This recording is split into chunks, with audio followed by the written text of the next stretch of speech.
Hey everybody, it's Johnny here with JP's RC Workshop. Going to be taking a look at two different crawlers, very different suspension setups. This one began life as a Vetera Ascender, and it is set up with a more normal style suspension where it is between, set up between full extension and full droop. Its ride height is about halfway through its suspension travel. This Axial SCX10 here is set up full droop, meaning it has no compression in the suspension on either end. It is all droop. And the amount of suspension that it can, suspension travel it can get because of being full droop. Yeah, as you can see with this truck, the tires are actually sprung up, but the weight of the crawler actually will push the tires down. It does better when it has heavier wheels on it. These are really light plastic wheels, but as you can see, this thing has really fair amount of flex, and it is very stable. I mean, it will side hill pretty well before it experiences any body roll. So that helps a lot when you're transitioning into a side hill situation and out of one, because the suspension isn't as apt to unload and allow it to just flop as it could if you didn't have springs set up to actually attempt to retract your wheels. Another thing it helps for is when you are crossing an obstacle crossways like this and your weight transfers, it's a lot less likely to be able to just kind of start moving and keep moving until the spring is fully compressed and it just kind of tumble beyond that. Now this one here, it has a bit less flex than the Axial, but being that it has compression still, this thing it doesn't ride so bouncy on the trail, and it doesn't have a tendency to want to it doesn't. The handling on this doesn't get funny at higher speeds. This thing, if I'm running a 3-cell in it flat out down the trail, it kind of bounces down the road, while this thing here rides a bit smoother. I felt that was kind of appropriate on this truck, though. Nobody ever saw an old military truck that rides like a Cadillac. But let me find something here. Well, this is a good starting point for baseline travel. This thing really did work a lot better with heavier wheels on it, but you can see the Vetera here is almost maxed out at this point. This truck, however, is not. I'll stick my toolkit up here, and the Ascender is experiencing wheel lift in the rear. It is now on 3 tires. This one is still firmly planted on all 4. The Axial here has another maybe half inch of travel without factoring in the tire being squished in on the track on the Ascender here very hard. And the Ascender basically maxed out. Let's see. I have a thinner piece of wood here. That is the Ascender's max articulation right there. I'll get a camera in here and get you a closer view here in a second. I'll take this piece of 2x4 here, and that is the limit of the Axial right there. So, there's a fair bit more articulation with the Droop with actually a shorter shock. I'll get you off the pod here and get to look at the trucks and how they're set up. Okay, we got you up on the bench now.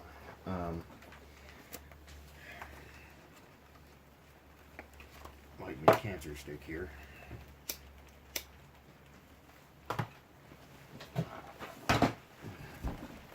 So, I still fell off my mat there. Okay, first one we're going to look at is the Viterra Ascender.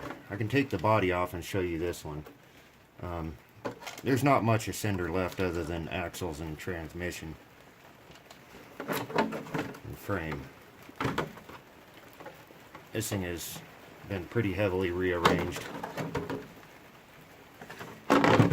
Pulled my pigtail out of the receiver here. There we go. That's for my body lights. Okay. Oh, I just remembered. The Ascender does have its stock shocks on it still. Stock plastic cap shocks. These are 110 millimeter, I believe, on an Ascender.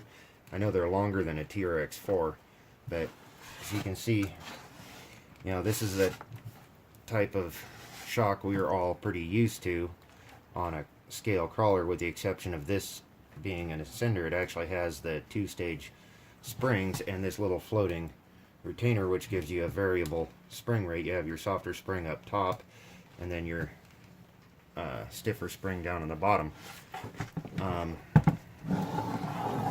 Now this here is a 3-link front with a panhard, which is the same setup this is running now. But with these shocks being sprung, they have to be kept fairly vertical to keep from applying too much mechanical advantage on the spring. As you lean it forward, you apply more mechanical advantage against that spring and would have to run progressively stiffer and stiffer shock shock oils and spring rates to try to get the same kind of suspension action. Now, I'll set this one aside, and we'll grab this over here. Want to put something up on it, or put it up on its side on something here so it doesn't snap the mirror, the slat off. It's not meant to be laid on its side, being a hard body scaler. Actually, I think I can lay her on a roof right there if I grab this thin board. Yeah, there we go. Now, get you in a little closer here. Not real fond of most Integy setups, but I am running the Integy internal spring shocks.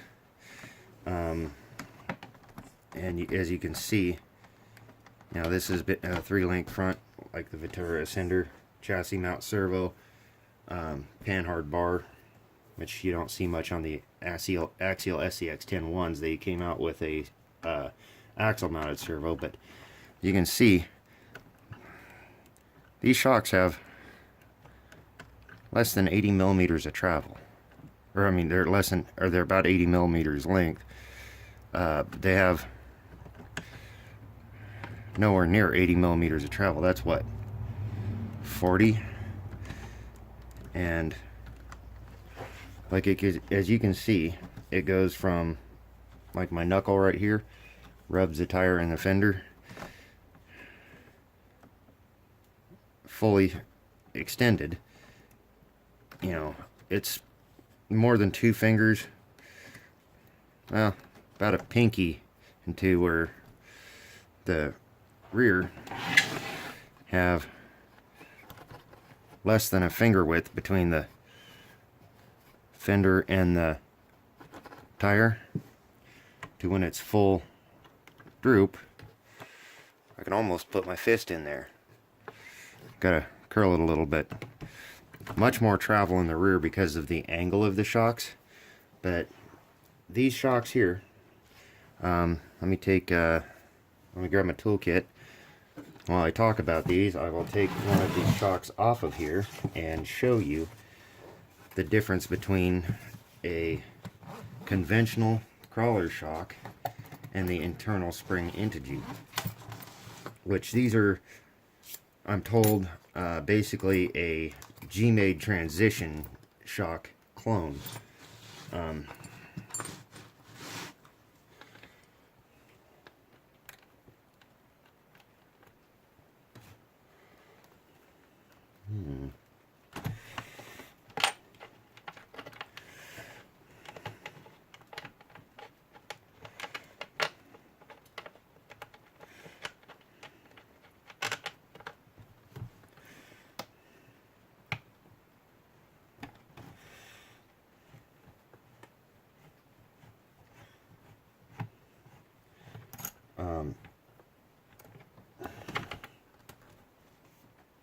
I don't remember that being that big of a pain to get off of there.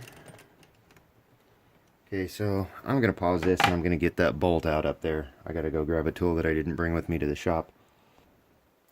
Okay, we're back. I got the shock off, as you can see. So, your standard RC crawler shock has the spring on the outside, like this, and will stay compressed when compressed without the spring.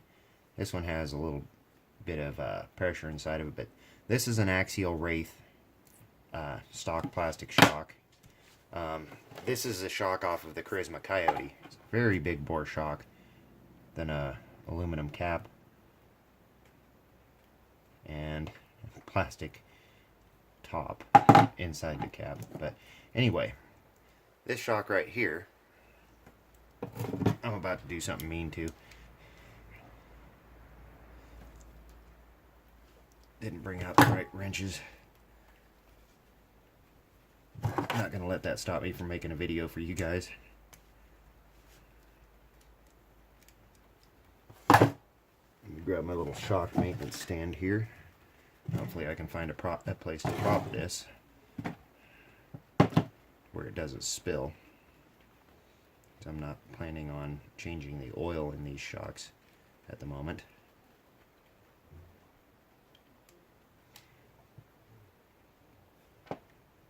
Now these, I'm not sure, but I think, nope. Wasn't sure if I had a, because of the weight of this truck and the weight of the tires that are usually on it, I'm not using any spring at all to push downward. But as you can see, the spring on this is inside the body, attached to a piston, which is a little thicker than normal. But this is inside of that style shock versus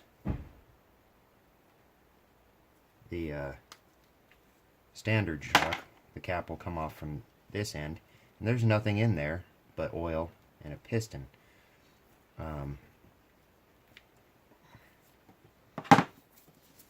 But anyway, the way I do my Droop setup is, you know, with a shock like this versus just removing the shocks and draining the oil, which, you know, it does put you where you're, you know, belly dragging and staying low, but it doesn't stop you from just flopping when you're on a side hill. Torque twist can cause you to just go full lock on your suspension and fall over, where when you're like this, unless you actually have one wheel come down into a hole, it's not going to want to roll. Now, this right here, I'm going to take it apart, see what the actual bore size is on this. This is the first time I've unscrewed the caps on these Coyote shocks.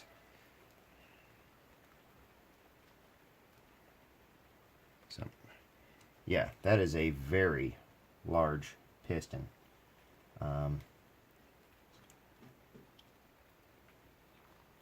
Looks like I'm refilling it. It has four very big holes in the piston, so it's very quick to allow the fairly viscous oil to move through. Grab a rag right here. Wasn't really expecting to get an oil bath.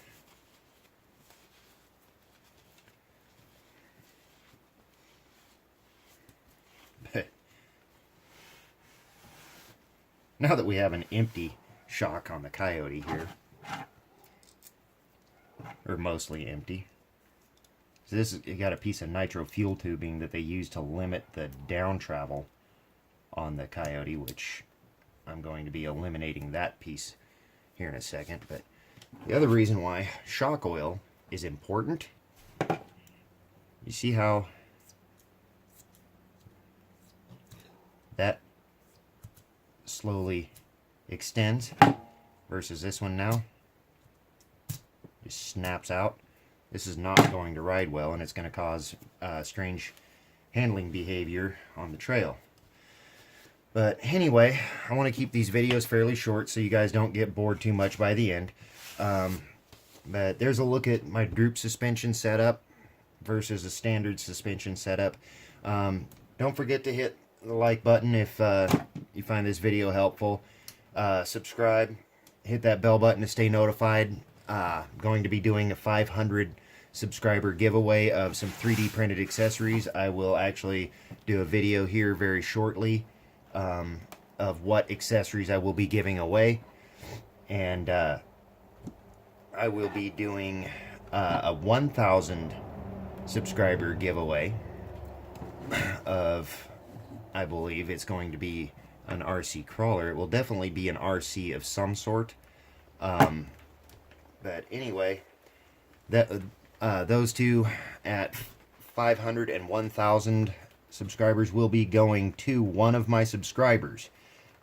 So be sure to subscribe so you're eligible for the giveaways. Get out there, have some fun with the hobby, and I hope this helps.